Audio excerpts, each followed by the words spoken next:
This is a true story. In 1981, a quiet, intelligent Japanese man named Issei Sagawa moved to Paris to study literature at the prestigious Sorbonne. But beneath his calm, bookish appearance was a disturbing truth.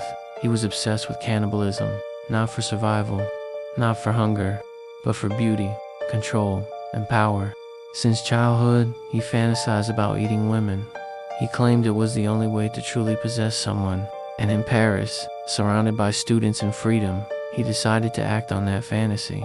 On June 11, 1981, Sagawa invited his Dutch classmate, Renee Hartevelt, to his apartment to help him translate German poetry.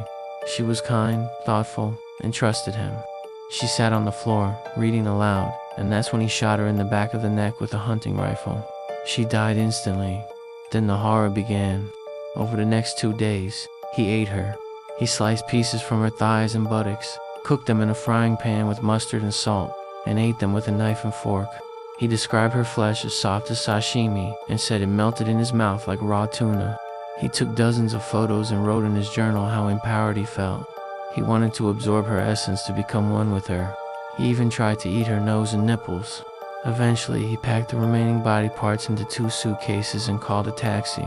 His plan was to dump them in Bois de Boulogne, a wooded park outside Paris, but passersby saw him struggling with the heavy bags and alerted police. When officers opened the luggage, they found limbs, organs, and flesh inside. Issei Sagawa was arrested immediately, and here's where the story turns insane. Sagawa spent 2 years in a French prison while awaiting trial, but then, the judge ruled him legally insane, making him unfit for trial. France deported him to Japan, where psychiatrists also evaluated him, and then they let him go.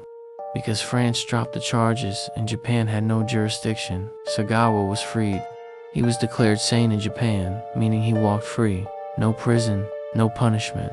What followed was worse. He became a celebrity. He wrote multiple books about the murder. He appeared on Japanese talk shows. He acted in low-budget horror movies. He gave paid interviews describing the killing in graphic detail. People were fascinated and disgusted. For decades, he joked about it in public. He never apologized. He even said he wished he could do it again.